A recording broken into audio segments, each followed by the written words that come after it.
Boa tarde a todos e a todas.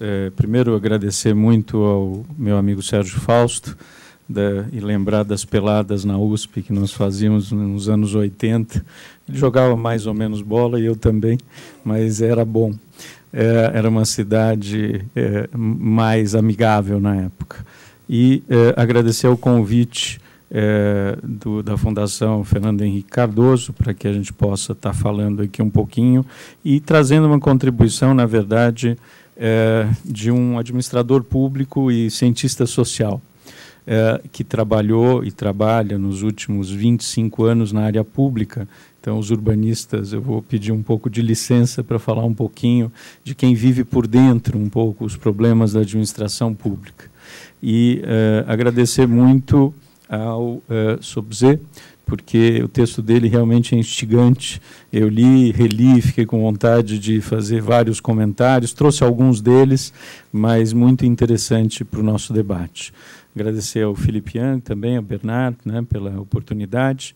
E, assim, muito rapidamente, falar um pouquinho... só um segundo. Falar um pouquinho do que nós estamos fazendo um pouco aqui na cidade de São Paulo, mas não só na cidade de São Paulo. Um pouco os fundamentos, um pouco a base do que eu tenho feito ao longo dos últimos 25 anos na área pública e que eu acredito muito que são um pouco a base para o que eu também acredito ser uma cidade inteligente. Eu vou finalizar depois contando um pouco das minhas preocupações desta cidade inteligente.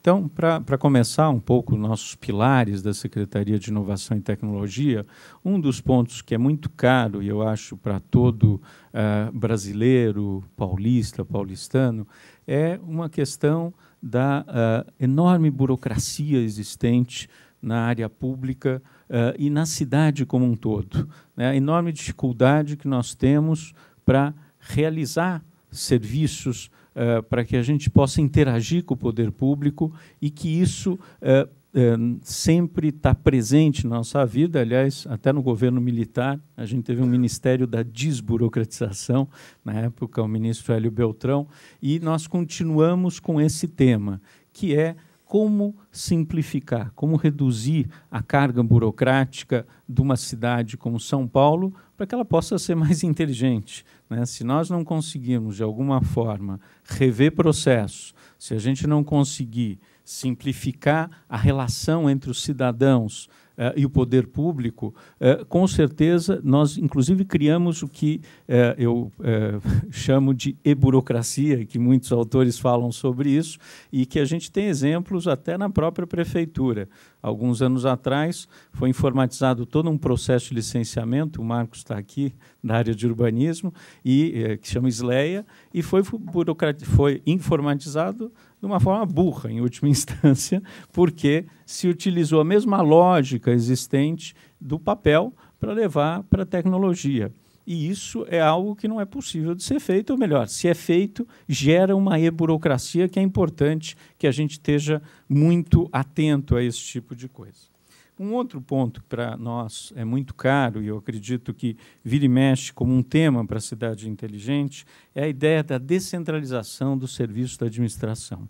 Aliás, eu acho que todas as grandes cidades do mundo, nós vemos isso em Nova York, Tóquio, Paris, Londres, Barcelona, são cidades, né, em que, para você poder, de fato, administrar com mais inteligência, uma cidade muito centralizada, uma cidade muito fechada só no seu centro, e mais que isso, em que os serviços, como acontece na cidade de São Paulo, nós temos uma central de atendimento ao cidadão da Secretaria da Fazenda, aqui no Vale do Engabaú, mas nós não temos esses serviços nas prefeituras regionais, que deveria ser o locus mais próximo do cidadão e que, infelizmente, né, as nossas prefeituras regionais, e antes as subprefeituras, e antes as administrações regionais, nunca tiveram força suficiente para, de fato, exercer as atividades necessárias para administrar a cidade da sua periferia para o centro.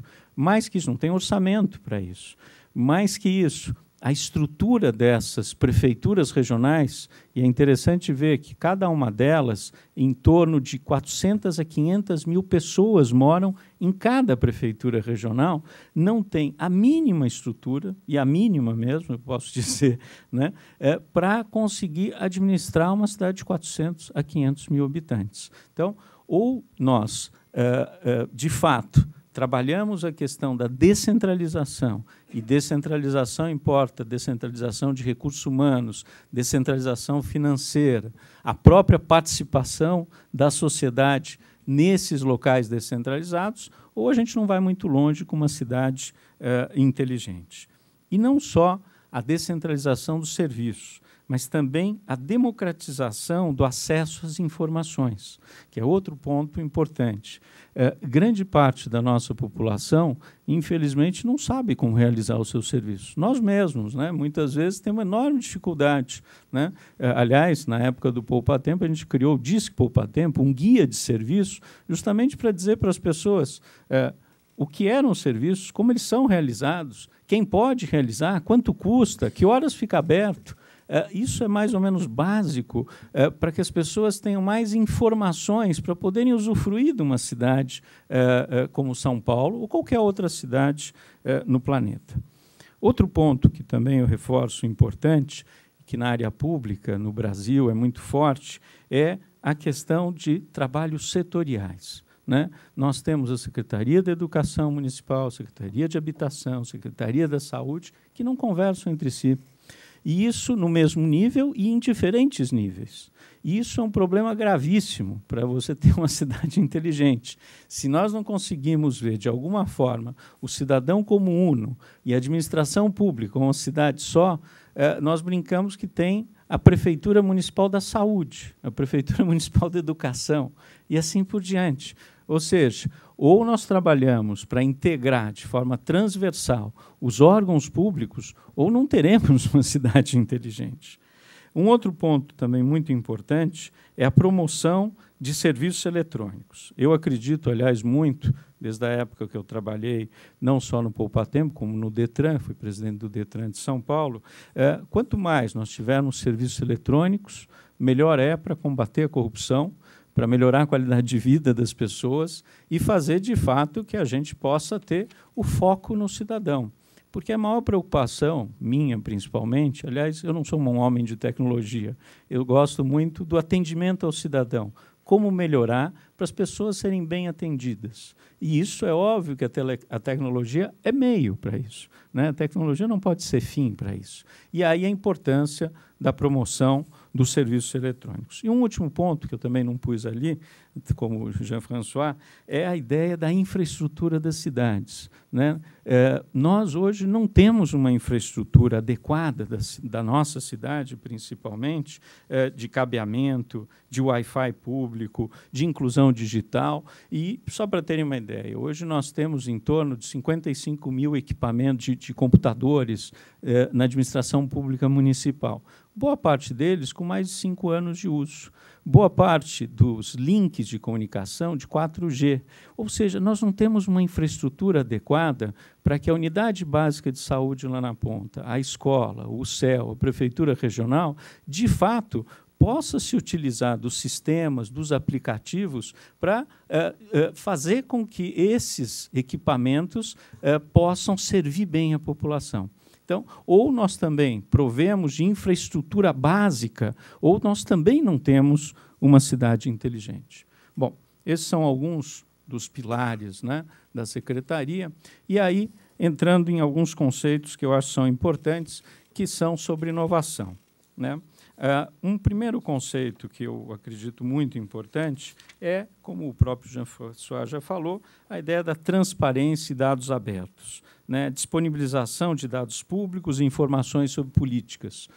Inclusive, é muito interessante, porque a gestão passada, numa boa ação, montou um laboratório chamado MobLab, né? Que é o laboratório de mobilidade e que permite, através da abertura de dados da área de transporte e mobilidade urbana, permite que a gente possa lançar desafios para a sociedade, para as empresas, para as startups, e, com isso, achar boas soluções para a cidade. Né? Isso foi feito, continua sendo feito pela atual gestão, que mostra que, de fato, é importantíssimo isso. Isso gera, inclusive, novos negócios. Então, a importância da transparência e dados abertos, aliás, no programa de governo do João Dória e também no programa de metas, a gente colocou a abertura de todos os dados da Prefeitura de São Paulo, o que é básico para que a gente possa, de fato, também ter uma cidade inteligente.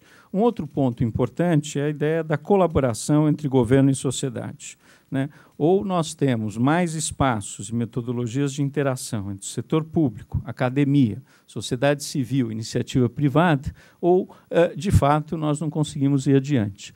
Para mim está claro que no Brasil nós tínhamos uma coisa, isso é responsabilidade do Estado, isso é responsabilidade do governo. Não dá mais para pensar dessa forma. Nós não temos mais condições, pela crise, pelas questões econômicas, sociais, de imputar tudo para o governo. O governo não fará isso sozinho de forma alguma. Isso está muito claro. Né? Temos que achar outras formas, e essa colaboração é fundamental. A inovação tecnológica, já foi muito falada aqui, códigos abertos, construção colaborativa de ferramentas, serviços digitais, e esse fomento ao ecossistema da inovação. Né? A prefeitura vista como um parceiro de destaque no cenário da economia criativa. E aí, alguns fundamentos que eu também gosto muito de reforçar e que tem muito a ver com o texto que a gente leu. É pensar o governo como plataforma, né? A prefeitura permitindo que a sociedade inove e renove suas relações, disponibilizando seus ativos, seus esforços e gerando transparência sobre os processos. Como eu falei, abrindo dados para que as pessoas não só façam negócios, mas que achem soluções para a cidade. Um segundo ponto, que eu acho que talvez seja o mais importante, é a ideia do governo único para um cidadão único. Né? Não só de forma transversal e integrada o trabalho das secretarias, dos órgãos públicos de diferentes esferas, mas também pensando que é o mesmo cidadão que se utiliza do serviço de transporte, serviço de saúde, e que, infelizmente, a gente vê ele de formas diferentes. E isso é muito complicado. E um terceiro ponto, que eu acho que é muito importante, é a ideia de um governo proativo e atento. Né? Talvez uma das coisas que mais me deu prazer quando fui presidente do Detran foi implantar um serviço que permitia ao cidadão saber 30 dias antes de vencer a renovação da sua carteira de motorista. A gente mandava uma cartinha para esse cidadão, ou um WhatsApp, dizendo: você precisa renovar a sua carteira. Né? Isso, para mim, mostra um governo preocupado com as pessoas, um governo preocupado em fazer com que elas resolvam os seus problemas com a área pública e, de alguma forma, não só um governo que só está preocupado em multar, em fiscalizar. É um governo que está ao lado do cidadão e não contra ele. E aí, também já finalizando, né, alguns projetos principais que nós temos na Prefeitura de São Paulo: Empreenda Fácil, que é a abertura de empresa, em vez de mais de 100 dias, em 7 dias. O processo eletrônico, de fazer com que toda a prefeitura, como o nosso prefeito diz, seja digital, não tenha mais papel. Né? Os Fab Labs, que é um exemplo fantástico de laboratórios de inovação e de utilização do espaço público, principalmente pelas pessoas mais carentes. Enfim, os City Câmeras, que, junto com o projeto do que o Jean já falou, da questão de um centro de operações integrado, nós estamos montando em São Paulo, como o Rio tem, Madrid, Xangai, as grandes cidades do mundo, o Wi-Fi público e assim por diante. Mas o que eu queria finalizar é colocando algumas das minhas preocupações, né, para a cidade inteligente. Uma primeira preocupação seria de ver parte da cidade ser inteligente e parte não ser. Né? O que seria isso? É um pouco a cidade excludente. Né? O que a gente percebe um pouco, e aí acho que o Felipe colocou pontos muito importantes, muitas vezes também utilizarmos a tecnologia basicamente para só uma parte da nossa cidade, e a outra parte não ter acesso a isso. Né, não ter acesso ao Wi-Fi, não ter acesso a serviços de qualidade básico. Então, essa é uma preocupação muito grande. né?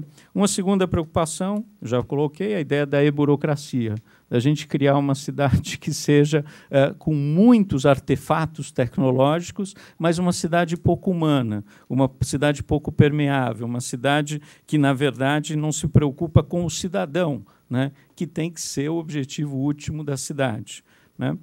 E justamente para a gente conseguir transformar uma cidade mais humana para quem mais precisa. Então, essa é a minha preocupação grande. Como fazer para que toda essa tecnologia, de fato, venha em prol da pessoa, do cidadão, das pessoas que habitam essa cidade. E também um terceiro item, esses dias eu estava vendo, de aplicativos que já estão em algumas cidades, por exemplo, na área de transporte público, né? Só que o cidadão, utilizando o seu celular para multar, entre aspas, né, outras pessoas, porque ele não tem poder para isso, né, o Botura sabe disso, e, ao mesmo tempo, ele, de alguma forma, está monitorando os outros cidadãos, ele não tem poder de polícia, mas isso me deixa um pouco preocupado, né, muitas vezes, de usar a tecnologia em prol de segmentos da sociedade ou em prol de fazer com que a gente tenha uma postura muito mais fascista, vamos dizer assim, do que qualquer outra coisa, né? E não usar a tecnologia para formar novos cidadãos ou usar a tecnologia justamente em prol da grande maioria da população que habita a cidade. Então, eram um pouco essas contribuições e eu agradeço muito ter sido convidado para participar do debate. Muito obrigado.